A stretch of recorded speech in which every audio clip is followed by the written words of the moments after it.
Welcome to पढ़ाई का ज्ञान चैनल। सब्सक्राइब कर दीजिए और घंटी का बटन दबा दीजिए। नोट्स बनाने के लिए बुक और पेन ले लीजिए और ईयरफोन्स भी। So let's start now. तो चलो शुरू करते हैं आज का। तो ज़रा कुछ दिनों से वीडियोस नहीं आए, बट अभी आ जाएंगे। अभी अपन चालू करने वाले थे केस 3। ठीक है, तो केस 3 में देखो कुछ भी ज़्यादा डिफरेंस नहीं है। केस 2 के जैसे अपने को फॉर्मूलेज है नियर अबाउट, बट बहुत ज़्यादा कुछ डिफरेंस नहीं है। तो लिख लो x की जगह पे क्या होगा, तो केस 3 लगाना है अपने को। तो x की जगह पे अगर साइन ax और cos h ax होगा तो अपने को केस नंबर 3 लगाना है। ठीक है, तो अब बोलोगे आप केस 3 में क्या है, तो अपन क्वेश्चन सॉल्व कर लेते, तब आपको समझ ही जाएगा। इतना लिख लो, P I is equal to 1/f(t) into X is equal to 1/f(t) into sine H A X T square is equal to A square. तो इतना लिख लो। अभी अपन क्वेश्चन देखते हैं। तो जैसे कि अपन ने अभी तक निकाला है अपन को, तो देखो अभी तक जैसे अपन ने सॉल्व किया है बाकी की वीडियोस में वैसे ही सॉल्व करना है। तो इसमें क्या आएगा, मैं CF तक लिख लेता, उसके बाद में PI देखेंगे।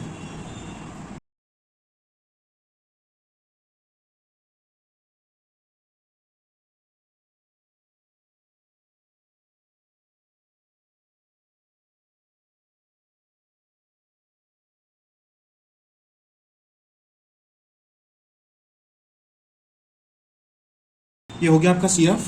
अब अपन देखते हैं PI। तो PI लिखना कैसा है वो तो अपने को मालूम है, फॉर्मूला लिख लेना, उसके बाद में वैल्यूज डाल देना इसकी। तो DQ प्लस 3D इंटू इधर क्या था cos h 2x। ठीक है, तो अभी इसको अपन जैसे कि अपन ने देखा था D square is equal to A square डालना है। केस 2 में डिफरेंस, केस 2 और केस 3 में डिफरेंस देखो। केस 2 में अपने को माइनस डालना पड़ता और केस 3 में अपने को माइनस नहीं डालना पड़ता, इधर से अपने को ए स्क्वायर डालना पड़ता। और केस 2 में क्या था, अपने को माइनस ए स्क्वायर डालना पड़ता। ठीक है, ये इतना डिफरेंस है, बस बाकी सब सेम है पूरा। ठीक है, तो इसको सॉल्व करते हैं। डी स्क्वायर डालना है जैसे कि अपन ने सॉल्व किया इससे पहले भी। तो ए स्क्वायर मतलब क्या है 4, सॉरी ए स्क्वायर मतलब क्या है 2 का स्क्वायर। तो 2 का स्क्वायर क्या था 4, तो 4 को इसमें डालेंगे, इसकी वैल्यू नीचे निकाल लेंगे, तो इसका आंसर आ जाता is equal to 1/4D plus 3D into cos h 2x। ठीक है, अब ये हो गया, इतना अपना निकल गया। तो इसको अपन 1/7D into cos h 2x ऐसा भी लिख सकते, क्योंकि 3D 4D plus 3D 7D हो जाता। तो अभी अपने को पता है कि अपन जब केस 2 में ऐसा आता था, डिनोमीटर में 1/d आता था, तो उसका इंटीग्रेशन करते थे।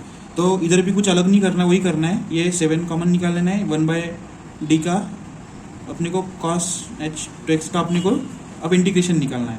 तो इसका इंटीग्रेशन क्या आएगा, cos h 2x into dx। ठीक है, तो इसका भी देखो, इसका क्या आएगा, अपने को फॉर्मूले लिख के दिया है मैंने, बट इसका फॉर्मूला नहीं है उसमें। ठीक है, तो देखो साइन का कॉस आता है अपने को पता है, और कॉस का साइन आता है।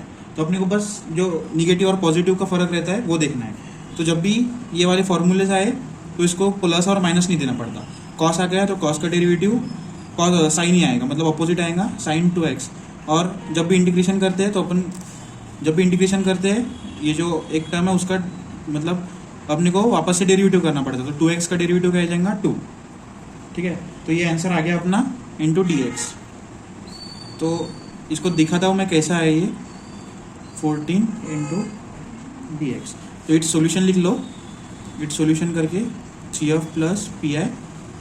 एक फॉर्मूला ये लिख लो आप कि ये देखो, अगर साइन का साइन हाइपरबोलिक का इंटीग्रेशन आया तो ये कॉस हाइपरबोलिक ये आता अपॉन ए, क्योंकि ये ए है, ax का भी डेरिवेटिव करना पड़ता है, इंटीग्रेशन इसलिए नीचे लिखना पड़ा। तो नीचे लिखेंगे तो ax का डेरिवेटिव a आता है, क्योंकि x का तो डेरिवेटिव 1 आता है, तो वो a इंटू 1 आता है, सॉरी a इंटू 1 a आता है। तो अपने को अभी ये फॉर्मूला एक हो गया।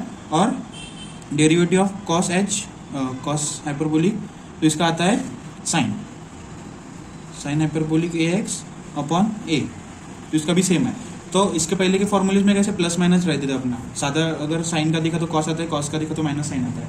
बट अभी ये हाइपरबोलिक है, इसलिए इसमें प्लस और माइनस का कोई टेंशन नहीं, प्लस और माइनस नहीं आता इसमें, इस फॉर्मूलेज में। ठीक है, तो ये दो फॉर्मूला लिख ले और ये क्वेश्चन भी लिख लो। तो ये ज़रा गलती हो गई, इधर अपन ने सॉल्व कर लिया ना, इंटीग्रेशन सॉल्व कर लिया, तो ये dx देने का काम नहीं था। और cos इसका भी अपन ने देखा था फॉर्मूला, तो यहाँ पे h आता है, h रह गया था लिखने का, ठीक है, या हाइपरबोलिक लिखने का रह गया था, तो ये अपना सोल्यूशन हो गया। ठीक है, अभी नेक्स्ट क्वेश्चन देखते हैं। तो देखो ये सेकंड क्वेश्चन है, इसको अपन सॉल्व करते हैं अभी। ठीक है, तो जैसे कि अपने को पता है सॉल्यूशन अगर लिखना पड़ता तो मैं CF तक सॉल्व कर लेता, उसके बाद में अपन सामने देखेंगे।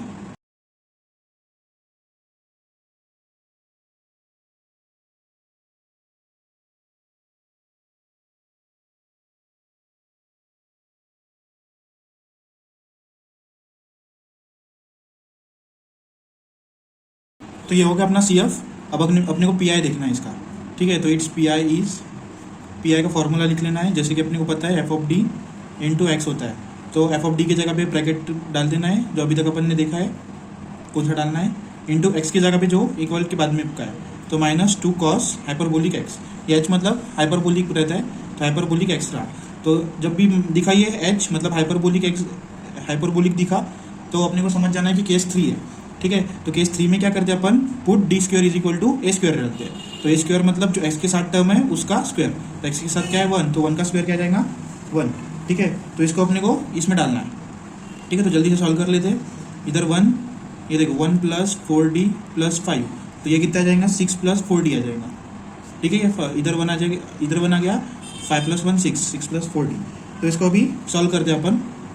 इसको लिखेंगे कैसे, देखो अभी डेरिवेटिव तो किया नहीं, इसलिए x का एक वेरिएबल लेने का काम नहीं, बट ये कांस्टेंट है तो इसको अपन बाहर ले सकते हैं, एंड ब्रैकेट में 1/6 + 4d। ये 6 + 4d अब भी आया इसका, इसको d का स्क्वायर वैल्यू डालने के बाद आ गया, तो इसको इधर लिख लिया इंटू कॉस हाइपरबोलिक x। तो इसको अभी d स्क्वायर अपने को केस 2 का पुट क्या पता है, d square is equal to a square डालना पड़ता, बट अभी d स्क्वायर तो नहीं है, तो जैसे पहले अपन करते थे क्रॉस मल्टीप्लाई करते थे, पहले की वीडियोस में भी देखा है, ऐसे आया तो कैसे सॉल्व करना, तो ऐसे करते हैं। ठीक है, तो 6 - 4d जैसे का वैसा, बस बीच में का साइन चेंज करने का, एंड नीचे स्क्वायर, 6 का स्क्वायर 36, ये नीचे माइनस ही चाहिए, 4 का स्क्वायर 16 d स्क्वायर। ठीक है, इतना गया into cos hyperbolic x।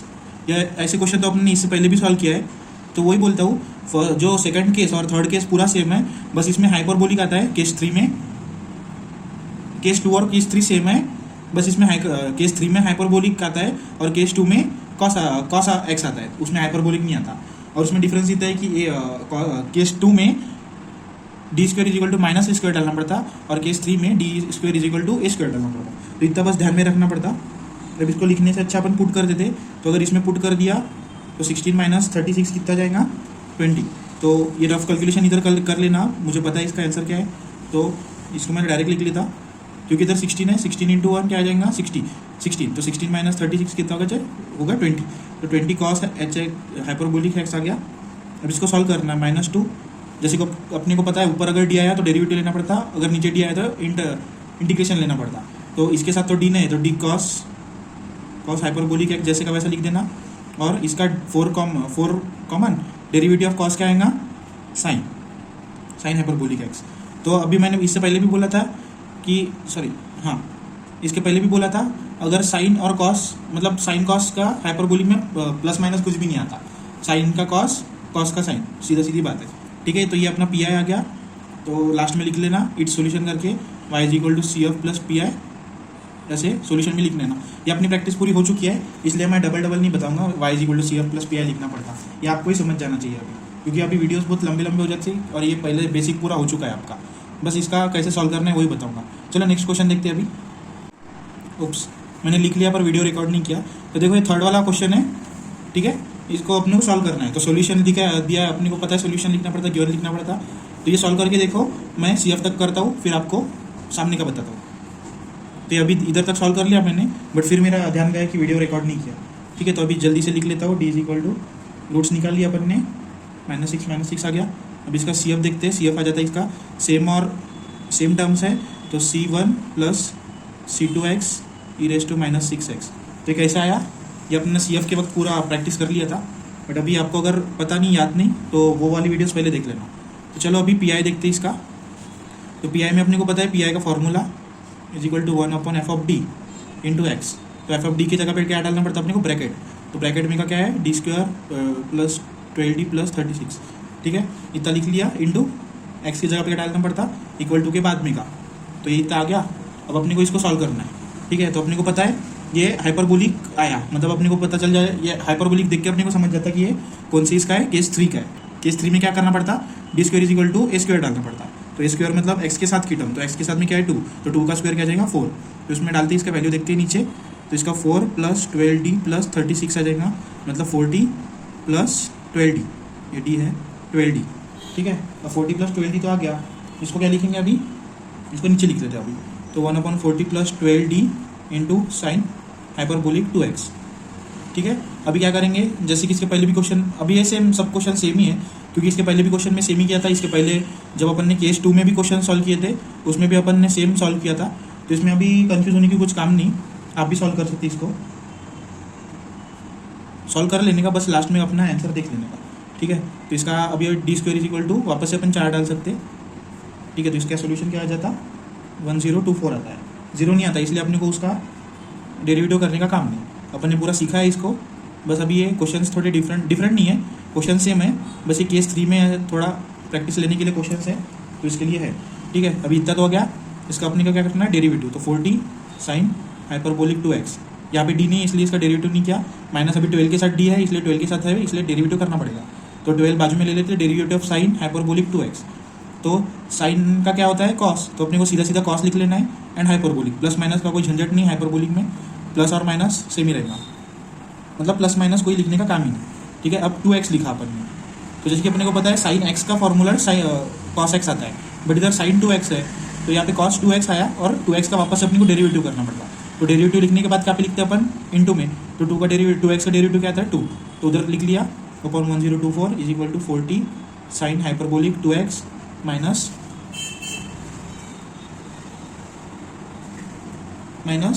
12 to the 24 into cos 2x, cos hyperbolic 2x, ठीक है। इतना आ गया अपना अपॉन 1024, तो लास्ट में लिख लेना है y is equal to CF plus PI, it solution करके लिखना पड़ता है, बट अभी वो पूरा नहीं लिखते बैठूंगा क्योंकि फिर बहुत बड़ा वीडियो हो जाता, ठीक है। इसका सोल्यूशन मिल गया। अभी नेक्स्ट क्वेश्चन देखते हैं, अब क्वेश्चन नंबर 4 देखते हैं। तो देखो अभी जितने ईजी थे अभी उतना ईजी नहीं है ये, वैसे तो ईजी है अगर प्रैक्टिस में हो तो आप, तो सोल्यूशन लिखते हैं, गिवन लिखते हैं, आपको मिलते हैं CF पर, आप भी CF निकाल लो, फिर चेक कर लेना CF करेक्ट है या नहीं, ठीक है। चलो मिलते हैं फिर।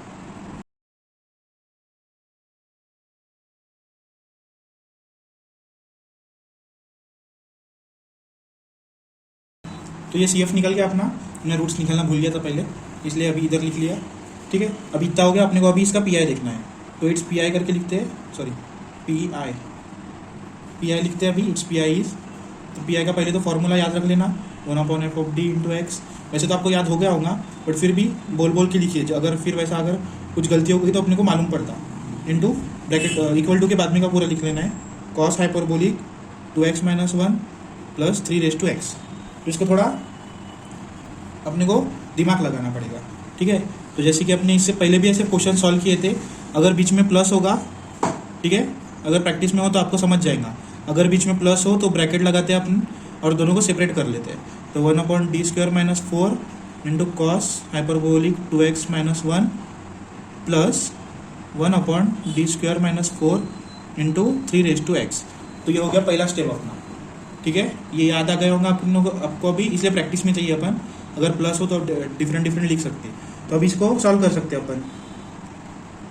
तो इसको सॉल्व करने के बाद क्या आएगा, अब आप कंफ्यूज हो रहे होंगे कि D square is equal to A square लेना है, बट ए स्क्वायर की जगह पे क्या लें, क्योंकि इधर तो 2x माइनस 1 है, तो कोई कंफ्यूज होने का काम नहीं, x के साथ जो टर्म है उसको ही लेना है, इसको इधर जितना भी हो उसको इग्नोर कर देना है।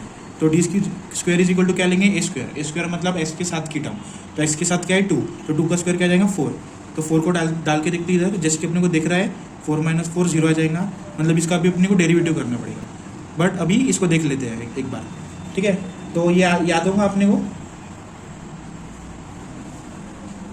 इसमें क्या डालते हैं, ये कौन सी केस का है याद करो एक बार, ये केस 1 का है, मतलब a⁻x अगर आया तो अपने को क्या करना पड़ेगा, तो d is equal to a⁻x है ना, तो log a डालना पड़ता, तो log a मतलब जो नीचे है, तो इधर क्या डालना पड़ेगा, d is equal to log 3, ये समझ गया ना कैसे है log 3, ये फॉर्मूला है केस 1 का है, जिधर d is equal to log a डालना पड़ता है, a मतलब ये 3 है, ठीक है। तो log a को अपन इसमें डालते हैं, तो इसका क्या आ जाएगा log 3 होल स्क्वायर माइनस 4। तो इसको अगर आपने कैल्सी में डाल दिया तो इसका कुछ भी मतलब वैल्यू आता है, बट वो अपने काम का नहीं है, ठीक है। तो इसको जैसे कि वैसे ही रहने देना है। तो इसको भी लिखते हैं अपन, इसका वैल्यू मतलब कैल्सी में डाल के देख लेना। रुको अपन कैल्सी में डाल के देख लेते एक बार। ये मैट्रिक्स में था, सॉरी कॉम्प्लेक्स में लेके जाने का, उसके बाद में लॉग ये डालने का। तो इधर क्या आता है, अल्फ़ा चालू करना है, अल्फ़ाबेट एंड ये ई डालना है, ठीक है। यहाँ पे 3 इंटू ये ब्रैकेट लगा के होल स्क्वायर माइनस 4, ठीक है। ये कैसे डालने का, ऐसा क्यों डाला अपन ने एक बार देखा था कैसे डालने का। इसका आंसर देखो -2.7 आया, ठीक है। तो -2.7 तो आ गया, मतलब 0 नहीं आया, मतलब ये अपने को -2.7। बट अपन -2.7 लिख नहीं सकते, इसलिए अपन इसको जैसे कि वैसे ही रहने देंगे, ठीक है। अब इधर तो 0 आ गया, इसको इसलिए अपने को इसका डेरिवेटिव करना पड़ेगा। तो डी पहले तो एक वेरिएबल लेना पड़ता, तो वेरिएबल ले लेते हैं x इंटू 1/, अब डी स्क्वायर का डेरिवेटिव क्या आ जाएगा 2d, ये अपन ने पहले से ही सीखा है, एंड -4 का 0 तो लिखने का काम नहीं, into cos h 2x minus 1। h मतलब हाइपरबोलिक होता है, तो h बोला तो भी जमता, बट हाइपरबोलिक है इसलिए ध्यान में रखने का उसको। फर्स्ट क्वेश्चन में मैं h ही बोल रहा था, बट किसी ने बोला मुझे, मीन्स मुझे क्वेश्चन आया मतलब h समझेगा नहीं, इसलिए अभी हाइपरबोलिक बोल रहा, तो उसको याद रखना, ठीक है। तो ये 3x जैसे 3x जैसे का वैसा रहेगा। ये अपना सॉल्व हो गया। इधर नहीं, रुको, इधर ये नहीं आएगा, ये अपना वैल्यू डाला था ना अपन ने, तो इधर log 3 होल स्क्वायर माइनस 4 आएगा, ठीक है। इसकी तरफ ध्यान ही नहीं मेरा, क्योंकि ये सॉल्व कर चुके हैं अपन, ठीक है। तो अभी क्या करना है, 1/, देखो अभी अपन डी स्क्वायर की वैल्यू तो डाल नहीं सकते क्योंकि डी है नहीं अपने पास, और दूसरा टर्म भी नहीं है। तो 1/d जब आता है तो अपन इसका इंटीग्रेशन करते हैं, अपने को याद है, इसके पहले भी क्वेश्चन में किया था अपन ने। तो यहाँ पे d लेते थे, ये जो 2, तो ये 2 बाहर निकाल लिया अपन ने common, into cos hyperbolic 2x minus 1 plus ये 1/log 3 माइनस 4 जैसे का वैसा है, इंटू 3x जैसे का वैसा, ठीक है। तो अभी अपने को क्या करना है, इसका इंटीग्रेशन निकालना है। तो इंटीग्रेशन में क्या लिखना पड़ता है अपने को, cos hyperbolic 2x minus 1 dx plus 1/log 3 minus 1। इसका डायरेक्ट इंटीग्रेशन भी कर लिया तो भी जमता, ये देने का काम नहीं।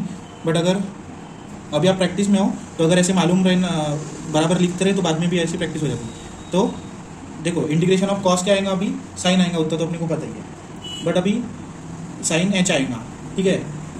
पर प्लस आएगा कि माइनस आएगा, ये क्वेश्चन रहता है अपने मन में।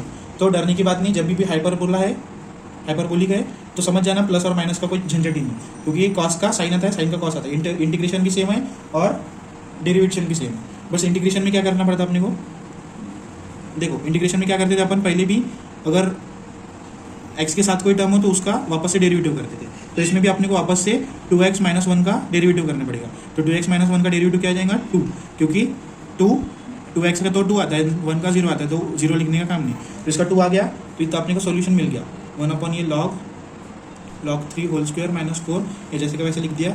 अब अपन इसको मिक्स भी कर सकते, x into sine hyperbolic 2x minus 1 into 2 to the 4 plus 1/log 3 square minus 4। तो ये हो गया अपना पी आई सॉल्व। इसको लास्ट में इट्स सॉल्यूशन करके भी लिख सकते, सॉल्यूशन इज लिख सकते नहीं, सॉरी लिखना पड़ता है, its solution is y equal to C F plus P I. अभी प्रैक्टिस के लिए मैं बोलता हूँ कि लिख सकते, बट पेपर में ये कंपलसरी होता है, तो इसको ब्रैकेट देके प्लस प्लस करके यहाँ पे वैल्यूज लिख लेना है। तो 4th क्वेश्चन हो गया, अपन अभी 5th क्वेश्चन देखते हैं। तो देखो 5th क्वेश्चन अपन देखते हैं। तो 5th क्वेश्चन भी लास्ट क्वेश्चन एक बार देखा था अपन ने, इस टाइप का क्वेश्चन, बस यहाँ पे हाइपरबोलिक है। पहले के क्वेश्चंस में हाइपरबोलिक नहीं था, जब केस 2 में देखा था। तो अपन इसका सोल्यूशन लिख लेते हैं, मैं CF तक लिख लेता हूँ, उसके बाद में अपन PI देखते हैं इसका। तो आप भी सॉल्व करके देखिए, जितना आप सॉल्व करेंगे उतना अच्छा रहता है।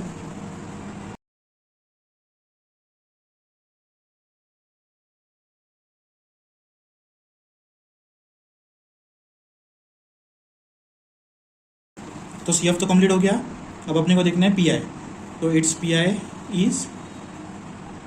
PI का फॉर्मूला लिख लेते हैं 1/f(d) into x into is equal to 1/, bracket में जो है उसको पूरा लिख लेते हैं, plus 13d plus 36 into equal to के बाद में जो भी है वो लिख लेते हैं sine hyperbolic 3x into sine hyperbolic 2x।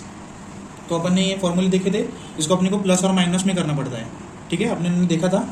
तो चलो इसको मैंने जब वैसे ट्रिक बताई थी उसके हिसाब से मैं सॉल्व करके दिखाता हूँ, ठीक है, तो ये जैसे का वैसा रहेगा प्लस 36 इंटू, अब देखो इसको ब्रैकेट लगा लेता हूँ मैं। अपने को पता है जब भी ऐसा आता है तो अपने को हाफ पहले लगाना पड़ता है, तो हाफ लगा लेते हैं। अब दोनों डिफरेंट है मतलब क्या बोला था मैंने, साइन लगा सकते, ठीक है, दोनों डिफरेंट है इसलिए साइन लगाना पड़ता। तो साइन ए प्लस बी पता है अपने को, इसलिए ब्रैकेट छोड़ देना, और बीच में की साइन पता नहीं इसलिए ये वापस से साइन ए प्लस बी, ये हो गया अपना ब्रैकेट क्लोज। तो ये फॉर्मूला याद रखने का मैंने ट्रिक बताया था, ठीक है। अब इसको सॉल्व करते हैं।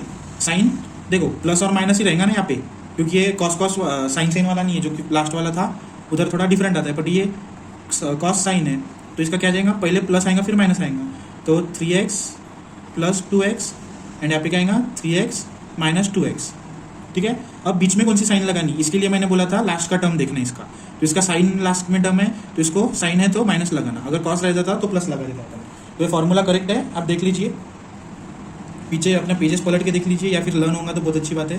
तो इसको अभी अपन सॉल्व करते हैं, ठीक है। तो इसका अपन हाफ जो रहता है ये वाला, ये बाहर ले लेते हैं अपन, हाफ इंटू, अब इसको देखो 1/d² प्लस 13d प्लस 36, ये लिख लिया। अपन यहाँ पे क्या बच जाएगा ब्रैकेट में, sign 3 + 2 5x minus sign 3 - 2 1x, तो 1x इतना बच गया अपने पास, ठीक है। अब इसको अपन ने सॉल्व करना है, तो ये ब्रैकेट तो पहले से दिया है अपन ने, और यहाँ पे बीच में माइनस है, तो अपने को पता है माइनस रहा प्लस रहा, तो उसको अपन डिफरेंटली लिख सकते सबको, तो थोड़ी सी जगह लेके लिखता हूँ मैं। तो = 1/2 ये bracket 1/d² plus 13d plus 36 into, ये जो पहले का ब्रैकेट है, पहले का है माइनस के पहले का, इसको इसके साथ एक बार लिखना है, माइनस देके इसके साथ इसको लिखना है, तो इंटू साइन, रुको हाइपरबोलिक रहेगा इधर, ये हाइपरबोलिक जैसे का वैसा रहता है, तो यहाँ पे हाइपरबोलिक दे देना, मैं हाइपरबोलिक देना भूल गया, बट देखो अभी याद आ गया, क्योंकि अपने को पता है केस 3 में अपन एंड हाइपरबोलिक के क्वेश्चन सॉल्व कर ले। तो साइन हाइपरबोलिक 5x आता है, ये ब्रैकेट देने का काम नहीं था, गलती से दे दिया, ये माइनस इधर आ गया 1/d² plus 13d plus 36 into sine hyperbolic x, ये हो गया अपने इतना लिख के। अब अपने को सीधा सीधा इसमें वैल्यूज डालना है, तो थर्ड केस में क्या देखा है अपने, d² = a² डालना पड़ता, a² मतलब 5 के साथ में जो है, सॉरी x के साथ में जो भी टर्म है उसका स्क्वायर, तो 5 का स्क्वायर क्या आ जाएगा 25, और यहाँ पे d² क्या डालने पड़ेगा, x के साथ जो टर्म है, तो 1 का स्क्वायर क्या आता है 1, तो इसको इसमें डालना है, इसका वैल्यू लिखना है, इसको इसमें डालना है, इसकी वैल्यू लिखना है। चलो जल्दी से कैलकुलेट कर लेता हूँ मैं, तो देखो इसका आ जाएगा 61 प्लस 13d, और इसका आ जाता है 37 प्लस 13d, ठीक है। ये कैसे आया पता है अपने आपको, ये 1 की वैल्यू इधर चली गई d² में, तो 1 + 36 37 आ गया, यहाँ पे 25 प्लस 36 61 आ गया, ठीक है। अब इसको अपन को सॉल्व करना है, तो 1/2, यहाँ पे इसकी वैल्यूज तो आ गई, तो 1/61 प्लस 13d, कुछ भी अपन ने डेरिवेटिव वगैरह लिखा नहीं, इसलिए वेरिएबल लेने का काम नहीं है, ठीक है। साइन हाइपरबोलिक 5x जैसे का वैसा minus 1/37 plus 13d into sine hyperbolic x, जैसे कि वैसे लिख के रख दिया अपन ने। अब देखो d आ गया नीचे, तो अपने को वापस से जो अपन अभी तक करते आ रहे हैं उधर आ गए, तो उसको वापस से वैसे लिखना पड़ेगा जैसे इसके पहले भी किया था। तो 61 जैसे का वैसा, ये माइनस प्लस है तो इसका अपोजिट ऊपर आ जाएगा, 13 का स्क्वायर क्या आता है, 13 का स्क्वायर 139 आता है, एंड सॉरी ऊपर स्क्वायर नहीं करता पड़ता ना, यहाँ पे क्या को स्क्वायर किया अपन ने, यहाँ पे जैसे का वैसे ही ऊपर लिखना है, ठीक है। ये 13d नीचे स्क्वायर करना पड़ता, तो नीचे 61 का स्क्वायर क्या जाए, ये आ जाता है 61 का स्क्वायर, 13 का स्क्वायर क्या जाए, क्या आता है 169d² माइनस यहाँ पे sine hyperbolic x 5x minus 1 नहीं इधर 37, ये प्लस है ऊपर माइनस हो जाएगा 13d। अब इसका डबल करना है, तो 37 का स्क्वायर क्या आ जाएगा 1369 माइनस नीचे का भी माइनस चाहिए, ये ध्यान में रखना, एंड 13 का स्क्वायर क्या जाएगा, अभी देखा था अपन ने 13 का स्क्वायर 169d², इसको क्लोज कर लेते, इधर साइन हाइपरबोलिक x लिख लेते, हो गया इतना। अब इसको सॉल्व करने के बाद अपने को पता है d की वैल्यू डालनी पड़ती है, तो d² क्या डालते हैं वापस से 25, यहाँ पे d² 1 डालते हैं, तो अगर 25 डाल दिया तो इसका आंसर आ जाता है, देखो कैलकुलेट करके, तो -504 आता है इसका आंसर, एंड इसका आंसर कैलकुलेट करके देखो जल्दी 1200 आता है, ठीक है। मतलब जीरो किसी भी जगह जीरो नहीं आया तो अपने वैल्यूज़ ये डाल सकते हैं अपन डायरेक्ट। तो इसको सामने देखते हैं नेक्स्ट पेज पे, जैसा उधर था उसको वापस से लिख लेते हैं, 1/61 जैसे का वैसा ऊपर का अपॉन 13d इंटू नीचे क्या आया था -504 into sine hyperbolic 5x minus 37 minus 13d upon 1200 into sine hyperbolic x, तो इतना आया था अपन ना। अब इसको क्या ऊपर डेरिवेटिव ऊपर डी आ गया तो अपने को इसका सीधा सीधा डेरिवेटिव करना है। अगर नीचे डी होता था तो इसका इंटीग्रेशन करते थे। तो 61 के साथ डी नहीं है इसलिए 61 साइन हाइपरबोलिक 5x माइनस 13 बाजू में ले लिया, 13 बाजू में ले लिया इंटू डेरिवेटिव ऑफ साइन क्या आ जाएगा कॉस हाइपरबोलिक 5x। तो जैसे क्या वैसा कुछ भी प्लस माइनस करने का काम नहीं हाइपरबोलिक में, हाइपरबोलिक के फार्मूले में कुछ भी प्लस माइनस करने का काम नहीं। तो यहाँ पे 5x है तो 5x का क्या लिखना पड़ेगा, 5x का अपन को वापस से डेरिवेटिव करना पड़ता। तो 5x का डेरिवेटिव 5 आ जाता अपॉन 504 जैसे का वैसा into 37 sine hyperbolic x minus अभी देखो 13 जैसे का वैसा डेरिवेटिव ऑफ साइन कॉस आता है तो कॉस हाइपरबोलिक x। अब बोलो x के साथ वापस डेरिवेटिव करेंगे क्या, नहीं करेंगे क्योंकि किया तो भी 1 आता है तो 1 into cos hyperbolic x same ही आंसर आएगा। तो वापस से लिखने का काम नहीं, अगर 2 आता था तो 2 लिखते थे बट अभी काम नहीं उसका लिखने का। तो 100 ये हो गया अपना आंसर पूरा। अब इसको बस रीअरेंज करना है जो कि 61 साइन हाइपरबोलिक 5x माइनस 13 फायदा कितने होते हैं 65 तो 65 cos hyperbolic 5x upon minus 504 minus 37 sine hyperbolic x minus 13 cos hyperbolic x upon 1200। ये आ गया अपना इतना आंसर पी आएगा। देख लो पूरा आंसर करेक्ट है क्या, आपने अगर सॉल्व किया होगा तो आपका आंसर देख लो। लास्ट में इट सोल्यूशन करके देना है। Solution is y equal to C F plus P I. हो गया अपना solution complete. C F plus P I का फॉर्मूला ये डाल देना, अपना वैल्यूज डाल देना और आंसर क्लोज कर देना। चलो अभी जल्दी से नेक्स्ट क्वेश्चन देखते हैं। तो देखो 6th क्वेश्चन है अभी, तो इसका देखो क्वेश्चन क्या है, इसको आप सॉल्व करके देखो, तब तक मैं सॉल्यूशन लिखता हूँ एंड बाद में आप देख लेना कि आपका करेक्ट है या नहीं। तो सॉल्यूशन गिवन सी एफ तक लिख लेता हूँ फिर पी आई देखते हैं।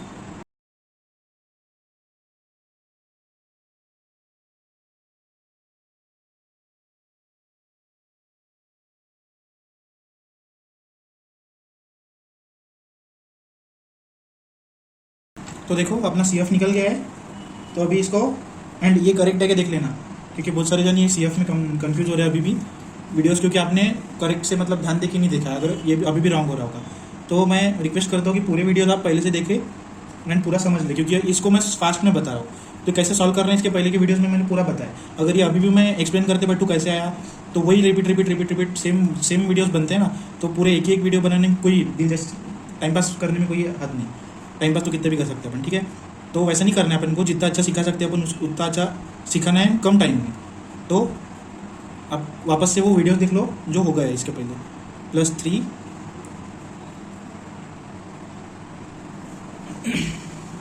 3D, ठीक है, इंटू ये कॉस क्या आता है, sorry cos hyperbolic 3x into ये इंटू साइन हाइपरबोलिक 2x। तो इसका फॉर्मूला आप भी देखा था अपन ने। मैं फॉर्मूले देखता नहीं हूँ, मैं जैसे आपको बताया वैसे ही मैं कन्वर्ट करता हूँ। तो यहाँ पे ब्रैकेट दे देना सीधा सीधा, हाफ अपने को पता है हाफ लगाना पड़ता। साइन और कॉस डिफरेंट है तो अपने को पता है डिफरेंट रहे तो साइन आता है, अगर सेम रहे तो कॉस आता है, ठीक है। तो साइन a + b, बीच में का साइन पता नहीं अपने को, ठीक है। तो थोड़ी गैप छोड़ के अब वापस से साइन a - b, तो ये ब्रैकेट छोड़ दिया अपन ने और ये ब्रैकेट क्लोज कर दिया अपन ने, ठीक है। अब इसको लिखते हैं 3 and 2 है तो 3x + 2x, यहाँ पे लिखते हैं 3x - 2x। यहाँ पे कौन सा साइन आएगा अपने को पता है, क्योंकि इधर साइन है तो यहाँ पे माइनस साइन आएगा। अगर इधर कॉस रहता था तो अपना प्लस आता था। तो ये कैसे आता है, ये फॉर्मूला कैसे याद रखने का मैंने ये भी बताया था। वीडियोस अगर आपने बराबर देखी हो तो आपको सब याद आता होगा जब मैं बताता हूँ, बट अगर वीडियोस बराबर से देखी नहीं है तो ये याद नहीं आएगा।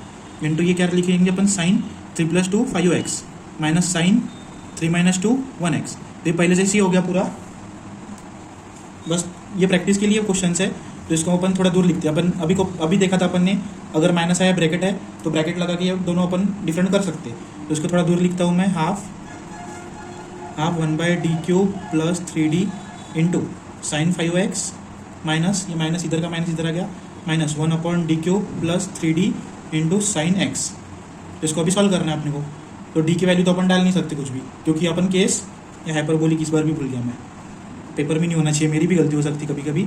तो हाइपरबोलिक याद रखना, क्योंकि अपन हाइपरबोलिक के क्वेश्चंस में है, ठीक है। हाइपरबोलिक और जो वो वाले फॉर्मूले सेम है, यहाँ पे हाइपरबोलिक है तो हाइपरबोलिक जैसे कि वैसा लिख देना है। तो हाइपरबोलिक आ गया, अब क्या लिखते हैं इसका, d² डालना है।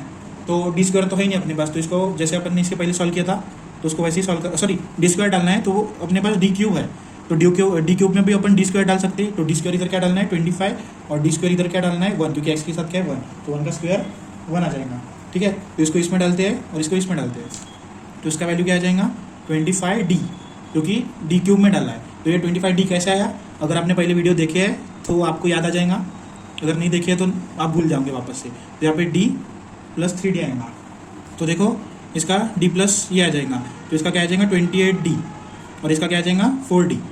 ठीक है, तो ये आंसर्स आ गए अपने। तो इसको डायरेक्ट अपन इसमें लिख सकते हैं, डायरेक्ट दे सकते हैं 1/2। तो इसको अपन क्या लिख सकते हैं 1/28d into sine hyperbolic 5x minus 1 ये क्या यहाँ पे क्या आ गया 4d आ गया, तो 4d डाल देते हैं इंटू साइन हाइपरबोलिक x। तो इसको सॉल्व करने का अपने को तरीका पता है, हाफ जैसे का वैसा रहेगा, 1/25 बाजू में 28 बाजू में लिख लेना इंटू 1/d। तो ये एक स्टेप 1/d वाली स्किप कर देता हूँ मैं, क्योंकि फिर वीडियो उतना कम बनता है।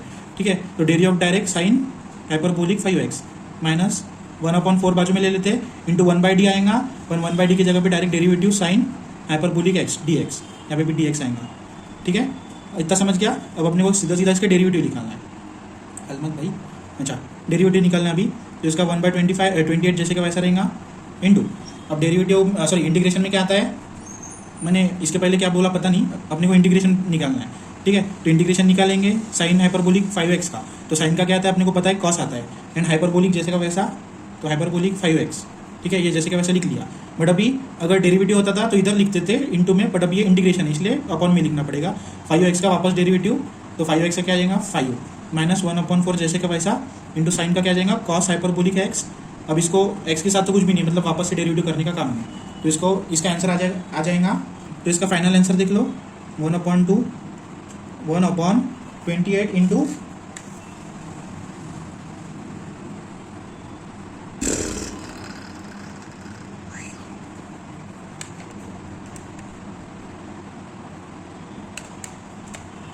तो इधर 140 आता है, 28 इंटू 2 इंटू ये cos hyperbolic 5x minus 4 upon cos hyperbolic x। तो इसको अपन ऐसे भी लिख सकते हैं 1/2 cos hyperbolic 5x into 140 upon 140 upon ये कॉस हाइपरबोलिक x अपॉन 4। तो ये हो गया अपना पी आई। लास्ट में इट्स सोल्यूशन करके लिखना है, solution is y = CF plus P I, हो गया अपना सोल्यूशन। ठीक है, अभी एक देखो, अपन ने केस 2 भी देखा और केस 3 भी देखा, तो दोनों में x क्या डालना पड़ता है, x = इसमें केस 2 में डालना पड़ता है कॉस x और साइन x। ठीक है, केस 3 में क्या डालना पड़ता है, x = कॉस हाइपरबोलिक x और साइन हाइपरबोलिक x। ठीक है, तो ये फॉर्मूले सब सेम है, बट जब अगर एंड ये जो ध्यान रखना, अगर हाइपरबोलिक में आया तो कुछ भी प्लस माइनस देने का काम नहीं, कॉस का साइन आएगा, साइन का कॉस आएगा, कुछ भी प्लस माइनस देने का काम नहीं, क्योंकि प्लस माइनस आता ही नहीं। क्योंकि इसमें देखो जब अपन कॉस एक्स का फॉर्मूले दिखते हैं तो माइनस साइन आता है और साइन का कॉस आता है, तो इसमें माइनस साइन आता है ना, तो इसमें माइनस वगैरह का कोई झंझट ही नहीं है, सब प्लस आता है इसमें। ठीक है, तो ये याद में रखना। और जैसे ही कॉस हाइपरबोलिक एक्स दिखा तो समझ जाना केस 3 है, तो इसमें डी स्क्वायर का वैल्यू क्या डालते हैं अपन, ए स्क्वायर डालते हैं। ए स्क्वायर मतलब एक्स के साथ की टर्म उसका स्क्वायर। ठीक है, एंड केस 2 में क्या डालते हैं, डी स्क्वायर = माइनस ए स्क्वायर डालते हैं। ए स्क्वायर तो पता है अपने को एक्स के साथ की टर्म, बट ये माइनस नहीं भूलना है। केस 2 में माइनस आता है, केस 3 में माइनस नहीं आता है, और ये बाकी का तो सेम ही रहता है, बस ये हाइपरबोलिक यहाँ पे आता है। तो हो गया इस वीडियो में बस इतना ही। ये पूरा केस 3 मैंने एक ही वीडियो में कवर कर लिया है। अब नेक्स्ट वीडियो से अपन केस 4 देखेंगे, क्योंकि इसके ज़्यादा क्वेश्चंस नहीं थे, बहुत सारा प्रैक्टिस अपन ने इसमें ही कर लिया था। थोड़ा सा चेंजेस था, तो उसको अपन 6 क्वेश्चन ले लिया केस 3 के। अब उतने क्वेश्चन सफिशिएंट है, तो केस 3 अपना कंप्लीट हो गया। अब अपन नेक्स्ट वीडियो से अपन देखेंगे केस 4। चलो टाटा बाय बाय।